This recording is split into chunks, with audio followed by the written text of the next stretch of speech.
ਬਿਸਮਿਲ੍ਲਾਹਿਰਰਹਿਮਾਨਿਰਰਹੀਮ अस्सलाम वालेकुम। किद्दां तुसीं वधिया उम्मीद करदी है सब खैरियत ना होणगे। अज बना रहे हैं हड्डियां दा सूप और इहदे फायदे की आ। बहुत ही मज़ेदार सूप बनेगा, खालस है। इहदे विच कोई भी मिलावट नहीं करनी है, कोई भी ऐसी चीज़ नहीं पानी, बाज़ार तरह बिल्कुल भी नहीं होएगा, बिल्कुल खालस होएगा। इहदे फायदे मैं तुहानूं दस दिंदी आ। जिहदे घुटनियां ते दर्द रहिंदी होवे और जिहदे जोड़ां ते दर्द रहिंदी होवे, नज़ला जुकाम खांसी, बहुत ही फ़ायदेमंद है ये सूप। और ये बनाने का बहुत ही आसान तरीका। बाज़ार तो तुसीं हड्डियां मंगवा लेनियां, ठीक है ना। 2 किलो हड्डियां वा, ठीक है ना। इहदा सूप मैं बनाऊँगी, बहुत आसान जी रेसिपी आ। और इहदे विच मैं पा रही हां 1 प्याज तुसीं इत्थे बिल्कुल कम रखना वा, ठीक है ना। कोई भी ज़्यादा इहदी चीज़ां इन्नियां ऐड नहीं होनियां। इहदे विच मैं पा रही हां लहसुन, ठीक है ना। लहसुन दा ज़्यादा इस्तेमाल करूँगे। और इहदे विच पाऊँगी 1 चम्मच फुल भर के ना मैं इहदे विच पा रही हां हल्दी। और नमक इहदे विच मैं इस्तेमाल करूँगी, नमक मैं पाऊँगी 2 चम्मच, ठीक है ना। नमक हस्बे ज़रूरत इस्तेमाल करांगे। और इहदे विच मैं पानी पाऊँगी। अच्छा जी, इहदे विच मैं पानी पा लेना वा। बिस्मिल्लाहिर्रहमानिर्रहीम, बिस्मिल्लाह दी बरकतां।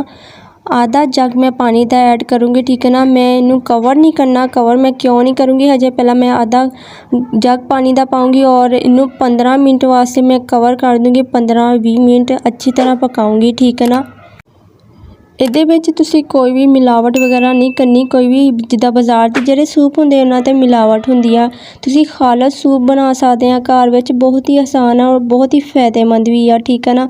मेरे चैनल ते नवें हैं तां जल्दी नाल सबसक्राइब कर दो और नाल ही बैल आइकन दा बटन प्रेस कर दिओ ताकि तुहानूं हर आने वाली वीडियो मिल सके।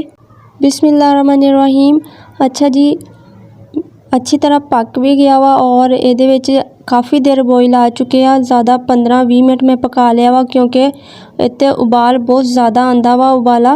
और अच्छी तरह पकाना वा, ठीक है ना। जदों इहदा उबाला आना ख़त्म हो जाए, झग वगैरह आना ख़त्म हो जाए ना, फिर तुसीं इनू अच्छी तरह पकने तो बाद आ देखो इहदी झग वगैरह ख़त्म हो गई आ। अगर तुसीं इनू कवर कर दिंदे तां वेट लगा दिंदे।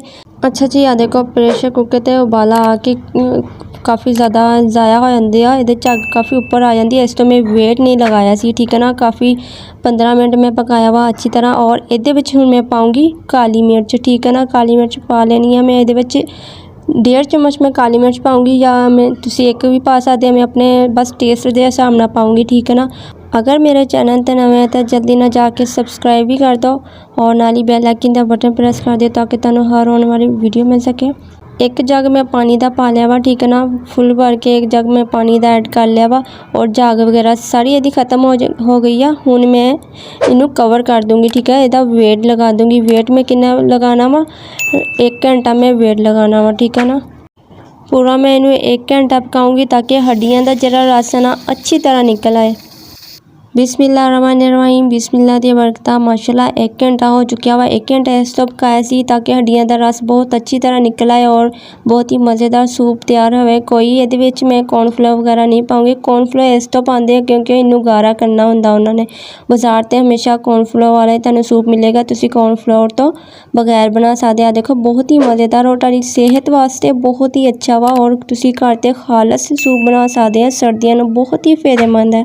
उम्मीद है अज दी रेसिपी तुहानूं ज़रूर पसंद आएगी। अपना बहुत सारा ख्याल रखियो। असीं फिर मिलांगे नवें चस्के दे नाल नवीं रेसिपी दे नाल। ओके, अल्लाह हाफिज़।